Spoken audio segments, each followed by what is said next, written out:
You're worthless. You can't handle the chores or take care of the kids. What's worse, you still expect me to pay alimony." John barked as he finally showed up at the hospital 2 weeks after my car accident. He spoke these outrageous words without a hint of concern for me as I lay on the hospital bed. I had naively thought he had come to visit me out of care, but this encounter only confirmed he was a disappointing husband after all.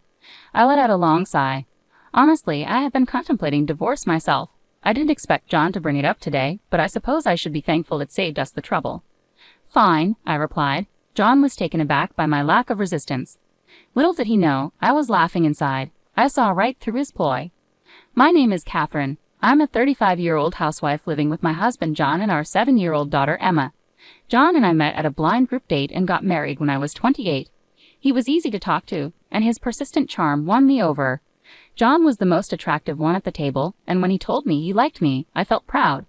He was devoted to our relationship, surprising me with desserts and bouquets at fancy restaurants for my birthdays, taking me on trips for our anniversaries, and writing heartfelt letters at just the right moments. I accepted his marriage proposal without hesitation, believing our life together would always be exciting. But marriage changed him. "Hey, Catherine, my dinner isn't ready yet. I worked all day and you can't even have dinner prepared for me when I get home. I can't believe how lazy you are." He insisted he was the master of the house, and I was his caretaker. Initially, I thought he was joking, but it soon became clear he wasn't. He treated me like a servant. Since getting married, I had to quit my job, and we lived on John's income. I feared he might punish me financially if I disobeyed him. Despite his domineering behavior, John's income wasn't high. I had been earning more when I was working. John, a high school graduate, bounced from job to job, his fickle nature preventing him from holding a position for more than a year or two. He seemed to resent his background and took out his frustration on me at home. "I'm sorry I'd have delayed with some errands," I said once. "Don't make excuses. Just hurry up and make dinner," he replied, sitting on the couch with a cold beer in hand. It was a scene I had grown accustomed to, but it always made me sigh. My marriage was miserable, but I managed to cope. After a year of marriage, Emma was born, adding to my daily struggles. John rarely helped with our child, although he spoiled her with candy and toys. I wanted to raise Emma properly, so I scolded her when needed, which only made her more attached to John. "Emma, you like Daddy, don't you?" "Yeah, Daddy's cool. I love Daddy." John beamed with a smug expression. It was frustrating, but I couldn't deny that Emma loving her father was a good thing. Still, despite spoiling Emma, John never attended her kindergarten events. "John, there's a parent-child race at Emma's sports festival. Could you participate?" "Huh? Why me?" "You're free that day. You should do it." "I'm busy with work every day." "You do it. But it's a chance to bond as parents. The sports festival is on a holiday, so you won't have to work." "Shut up. We're already bonded. Maybe you should work on your bond with Emma. She thinks you're a wicked witch, you know. Lol." John left for work, laughing at me. He was a super dad who never showed up for school events. I worried that John's self-indulgent, strict behavior might influence Emma. He continued to leave all household chores and child-rearing to me, remaining lazy at home. Now Emma is 6 and ready for elementary school, but John is still switching jobs. He recently quit his factory job and moved to a position in the food and beverage industry. "I'll be working on weekends at my new job," John announced. "Really? It seems like we'll be like ships passing in the night then." "It can't be helped. It's work."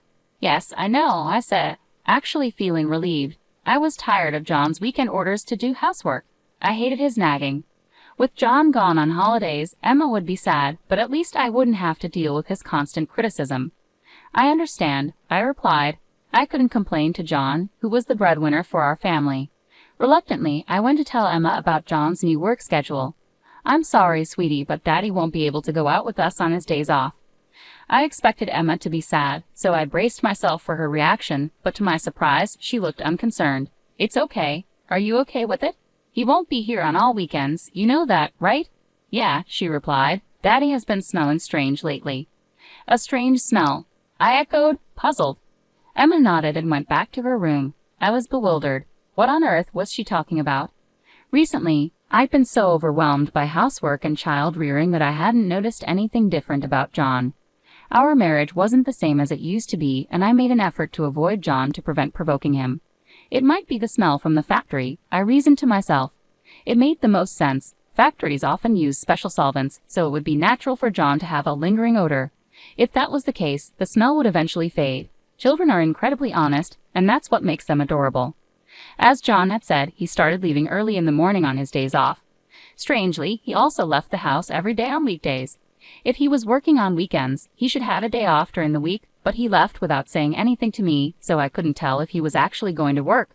I wondered what he could be doing, leaving so early even on his days off. Curious, I asked him, "You seem to be going out every day off. What are you doing?" John blinked in confusion for a moment, then scratched his head in an annoyed manner. "I'm working. I'm going to work voluntarily." "Really? But you should take care of yourself, or your body won't hold up." "Shut up. Don't complain about my job," he snapped. I didn't understand why John got so angry about this when he constantly complained about my housework and child rearing. I didn't believe what John said. There was no way he would voluntarily go to work on his days off. I knew this because I had been watching him closely for many years. If he was that passionate about work, he would have stayed at his previous company longer. I started paying attention to the strange smell Emma had mentioned. Indeed, John came home from work with a sweet, striking fragrance.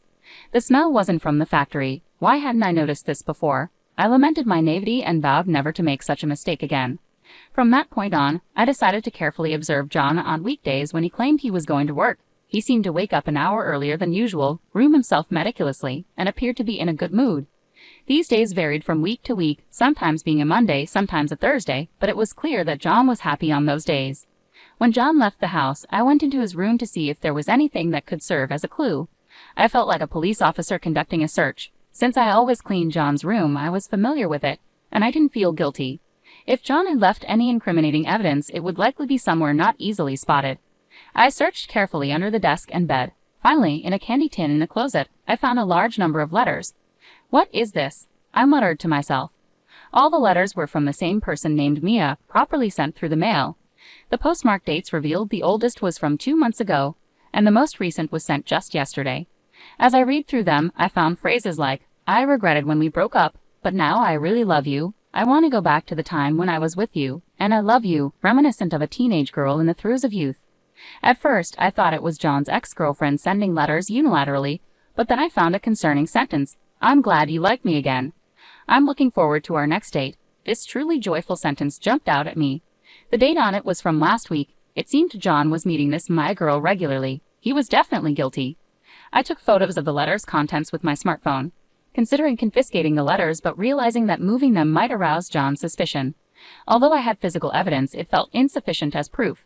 After pondering for a while, I decided to hire a private investigator to look into John's personal life. 3 weeks later, the investigator reported the results. I was surprised to receive them so quickly. The investigator brought photos of John walking arm in arm with Mia and exchanging passionate embraces in the park at night. There was even a recording of them saying, "I love you," to each other. I calmly accepted the facts. With solid evidence in hand, I went straight to the municipal office and came back with a divorce form. Now that I knew John was cheating, there was no reason to cling to him anymore. I swore to thrust the divorce papers in John's face the next time something definitive happened. I returned home and heaved a deep sigh. I was acting decisively this time, but honestly, I was devastated. I was angry at myself for having married someone like John. I thought about resting a bit before preparing dinner when my cell phone rang. "Hello." "Yes, Catherine. Do you have time to talk?" "Yes. What's going on?" I was genuinely surprised by the sudden call from my father. He usually didn't call me. "Actually, your mother and I talked yesterday, and we're thinking about transferring our assets to you soon." "Huh. What happened?" My father ran a company that sold imported goods from overseas to Japanese corporations. In short, I was the daughter of the president of a big company, but I had never told John about this. I thought it would sound like bragging. I felt like I was bragging, especially since John was flitting from one job to another. What could my father mean by transferring assets to me? We're getting old and thinking about retiring. We considered keeping the company going but didn't want to burden you, our only daughter, with it, so we decided to step away. "I see," I replied, feeling a mix of guilt and gratitude. My parents had always respected my decision not to take over the company and were now considering my future. I was overwhelmed by their kindness. "So we're planning to transfer our assets to you. Our total wealth is $14 million, but we're fine with keeping just $1 million. We decided to give you the remaining $13 million. $13 million. I was stunned by the figure. It was an amount I could never dream of earning in my entire life. "Yes, there will be inheritance tax, but there should still be quite a bit left. You won't have to worry about living expenses for the rest of your life." "Dad, thank you." I expressed my utmost gratitude to my father and mother and hung up the phone. $13 million would be coming my way soon. With that money, I wouldn't have any worries even if I divorced John. No offense to John, but he probably didn't have the ability to earn that much money. I felt relieved and was in a daze for a while. I looked at the clock. It was 5 p.m. Realizing I needed to prepare dinner, I checked the refrigerator but found it empty. I got ready to go shopping at the supermarket.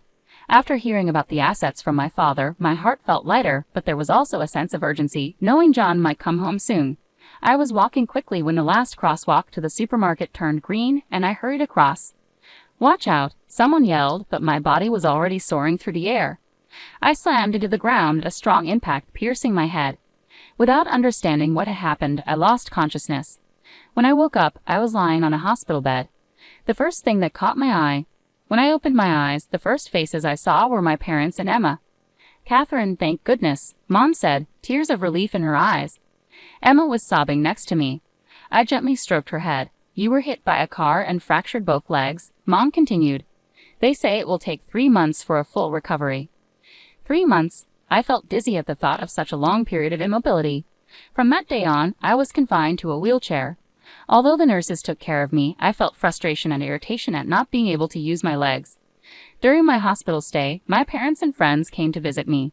My parents were now taking care of Emma since John was always at work. I thought it would be better for Emma.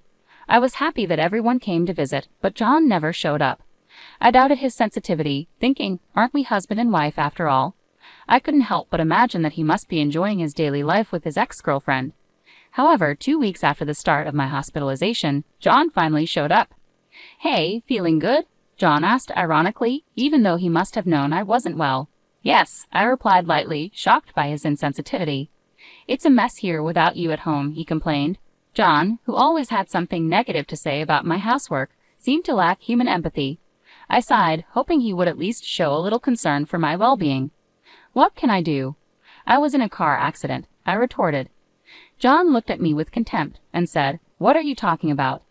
You're useless if you can't do housework or child care. That's the worst, and you'd better pay alimony."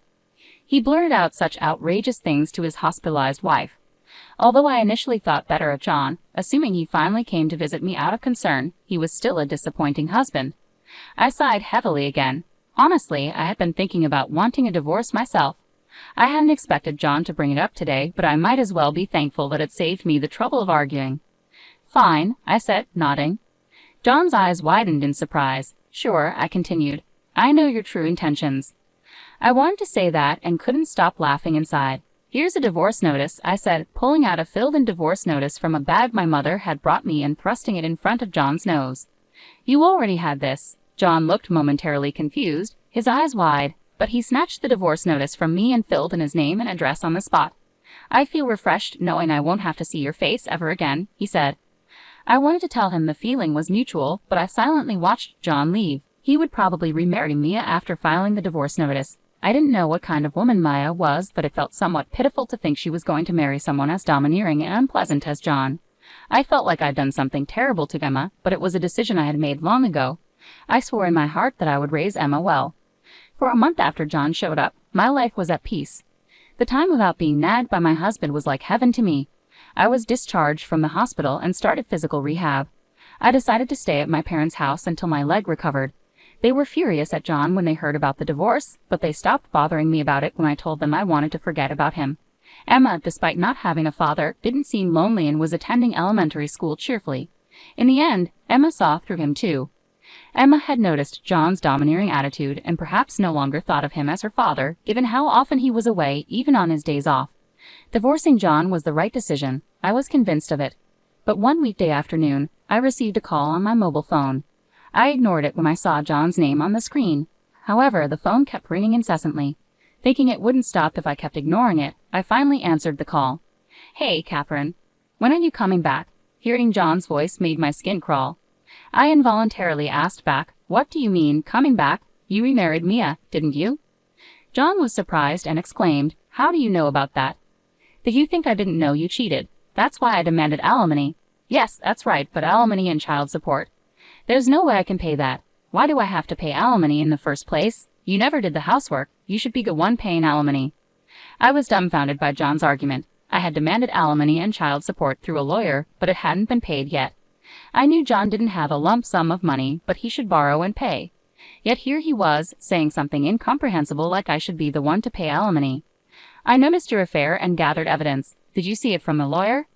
It seemed that John had already seen the evidence gathered by the detective agency. That would make things easier, but calling me specifically was beyond common sense. I wanted to divorce you even before I found out about the affair. After all, you never helped with housework or child-rearing and just complained all the time. I'm not your housekeeper, you know, but it's good you remarried, right? Now you have someone to take care of you again. But that's the thing. Maya can't do housework. I didn't know before marriage. She said, leave everything to me, but once we got married, her cooking is terrible and she doesn't clean. I would have been better off with you. Marry me again. After all, you don't have any money, right? Emma likes me too, doesn't she? I couldn't suppress my anger at John for choosing the word better. What are you talking about? You divorced me and remarried your affair partner, right? That's not my responsibility. Besides, sorry to say, Emma doesn't like you, and I have money. Don't lie to me. There's no way you have money. You were a housewife. You can't live without me. I had no intentions of telling John about the fortune I inherited from my parents, but when confronted this intensely, I had no choice but to reveal it. My parents are CEOs. I recently inherited their assets. It's around $30 million in total, so I can live without working for the rest of my life. I could almost visualize John gaping on the other end of the phone as he heard about this massive fortune from my mouth. You're lying, right? There's no way you have such a huge amount of money. It's true. If you want, I can have my parents confirm it for you. John finally seemed to believe my words and fell silent. Then he suddenly yelled, if it's true, why didn't you tell me? Well, I wanted to tell you what I knew about your affair and was thinking the worst of you. So I thought it didn't matter at that point. I hadn't yet inherited the assets, so there was no issue of property distribution. Damn, John bit his lip in frustration. He probably never imagined that I had such assets. He must be regretting ever divorcing me, but I didn't want to endure his terrible behavior anymore. Can I hang up now? Please pay the alimony properly, reflect on your actions, and never call me again. Goodbye. With that, I hung up the phone and immediately blocked John's number. No more calls would come. Mom, who were you talking to? Emma came into the room, asking curiously. A friend of mine. But Emma, do you want to go to the amusement park this weekend? Yes, Emma smiled happily. I realized once again that as long as Emma was smiling, that was enough for me. A few days later, I heard that John had broken up with his new wife, Mia. The cause was a dispute over me and not doing housework, and it seems that Maya dumped John. John, who had been divorced twice in a short period, would probably have a hard time getting married again. At any rate, it would be best if there were no more victims, so I hope John remains single for a while. Due to his divorce from Mia, he lost his motivation for work and quit his job at the restaurant. He will probably find another job, but I think it will take a while for him to get back on track. I do feel sorry for him as his life has fallen apart, but it's all his own fault. I blocked his calls so he couldn't beg me for money, and I made sure not to go to places where I had been with John. In my life, John literally disappeared. After a while, John paid the alimony, which put him in debt. I don't know how he'll make a living, but I hope he learns his lesson. I'm still living leisurely at my parents' house. My parents told me that it's okay for us to stay as long as we like. After my fracture healed completely, I started working part-time at a local flower shop. Although I can live without working, it suits me better to work outside rather than staying at home all the time.